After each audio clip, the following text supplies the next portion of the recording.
pakumbaba, sapagkat tatamuhin nila ang ipinangako ng Diyos. Mapalad ang mga nagmimiting makatupad sa kalooban ng Diyos, sapagkat ipagkakaloob sa kanila ang kanilang minimitiin. Mapalad ang mga mahabagin, sapagkat kahabagan sila ng Diyos. Mapalad ang mga may malinis na puso, sapagkat makikita nila ang Diyos. Mapalad ang mga gumagawa ng daan sa ipagkakasundo, sapagkat sila ituturing ng Diyos na mga anak niya. Mapalad ang mga pinag-uusig dahil sa kanilang pagsunod sa kalooban ng Diyos, sapagkat makakasama sila sa kanyang kaharian. Mapalad kayo kapag dahil sa akin inaalimoro kayo ng mga tao, pinag-uusig at pinagwiwikaan ng lahat ng uri ng kasamaan na pawang kasinungalingan.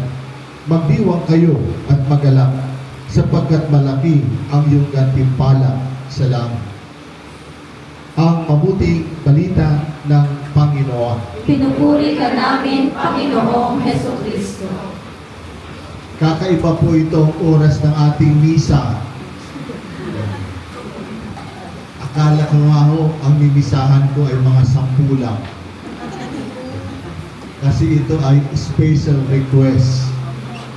Yung pala, daig pa yung Sabado. Mas marami pa yung Sabado. At tamang-tama rin, kasi ang mga pagbasa ay hindi po nalalayo. Actually, habang binabasa ito kanina, pumasok lang sa isipan ko. At ang sabi rito, hanapin ninyo ang puon, kayong mapagpakumbaba. Kasi dalawa lang naman talaga ang klase ng tao, mapagpakumbaba, mapagmataas. At kung titingnan natin, ano ang kinalulundan ng Diyos? Yung mayabang o yung mababa ang loob?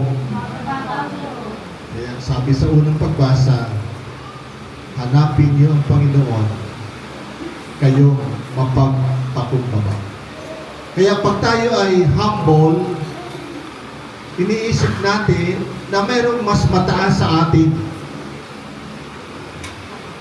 Kaya kung minsan pag mayabang, sasabihin, anong simba-simba? Anong simba-simba?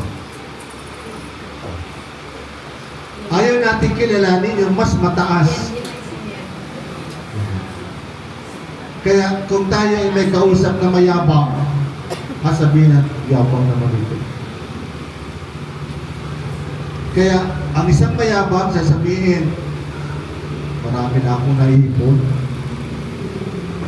marami na akong ari-arian, kaya ko na mabuhay mag-isa. Mayabang. Kaya sabi nga, ang sino man daw nagpapakataas ay ibababa, at ang sino mang nagpapakababa. Suling naman dito, ito na kompleto. Parang filling the blanks. At kahit sa ikalawang pagbasa, maganda po ang sinasabi. Iilan lamang sa inyo ang sa paningin ng sanlibutan ay marunong, makapangyarihan at mahatlik. Subalit pinili ng Diyos ang sa palagay ng sanlibutan ay kahangalan, upang hiyain ang marurunong at ang mahihina sa tunay ng sanlibutan, upang hiyain ang malakas. Di bang may kanta? Sabi ng kanta, let the poor say, I am rich. Let I am strong. Talagang may feeling the blanks. Kaya ang pinipili ng Panginoon ay yung pinili niya ang mga itinuturing na hamak. Ano pa? Walang halaga at walang kabuluhan sa sanlibutan ito. Para daw ano? Upang pawalang halaga ang mga itinuturing na dakila ng sanlibutan. Kasi Pag sinabing makasanlibutan, yung makamundo pa.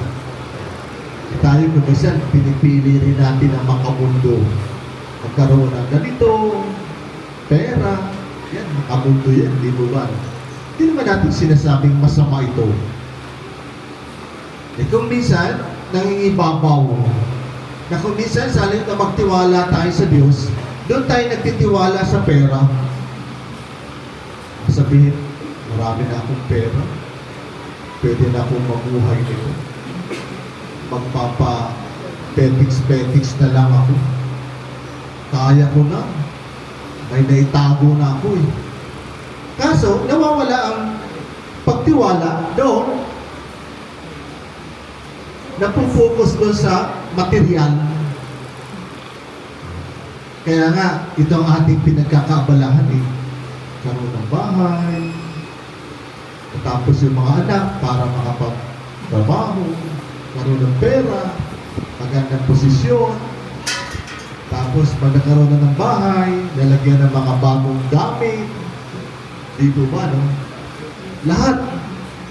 Kaya, sabi rito sa unang Beatitudes, mapalad ang mga aba na wala nang inaasahan kundi ang Diyos.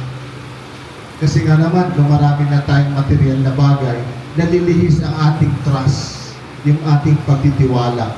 Napupunta doon sa makamundo, makalupa, at tayo ay nakakalimot na sa makalangit. Nakakalimutan natin na iiwanan natin ito. Iiwanan natin ito dahil mamamatay tayo. Hindi natin madadala. Kaya naalala ko si Pipay. Actually, dalawa ang Pipay ang kilala ko. Si Pipay na isa buhay pa. Yung nag-aayos ng bulaklak doon sa simbahan. Kumisan, madaling kausapin kasi taga-ayos ng bulaklak eh. Pero kumisan, meron din siyang sumpong ba.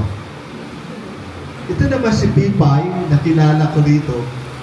Yan, pagkatapos ng misa, kahit na nag-misa, dyan siya. Senyas ng senyas. Yung pala namatay na. Noong ilang encounter namin dyan sa labas. Sayang nga, hindi ako nakapag-misa nung namatay siya. Para sa atin, sino bang papansin kay Pipay? Na mahirap kausapin kasi Pipi talagang may feeling the blanks lady talaga. Pipi na doon sa Durgalo na na-encounter din ako doon. Dating sakristan, ngayon tumaba. Hindi rin makapagsalita. Sabi ng nanay, Pipi rin. Kaya minsan nagbe-bell, mali yung bell niya. Hindi doon sa dapat, kasi nga hindi makarinig. Malaki pa sa akin, malapad. Si Pipay gano'n. Sinong mag-aksaya ng time? Kailangan, pero pag kinausap ko siya, kung makapagsalita lang, siguro madaldal. Madaldal siya. Kaya, huwag na tayong magmalaki. Sino mag-aakala, baka si Pipay mas mapunta sa atin, nasa heaven. Isa tayo, hindi tayo makasigurado baka makapunta sa heaven eh. Kasi wala namang kasalanan yun eh. Siguro naging pipi yun since birth. Yan. Since birth. Tapos naman, itong ating pinagdarasal ngayon, babang luksa, 1 year. Ito yung laging pinupunta ni ate. Bakit laging absent si ate? Pumupunta doon sa abroad. Kasi inaalagaan. 6 months ata doon, balik na naman. Ilang ko, wala na naman, nandun na naman. Ang bilis, parang ginagawang kubaw. Bilis. Na ngayon ay 1 year old, 1 year babang luksa. Oo, yun.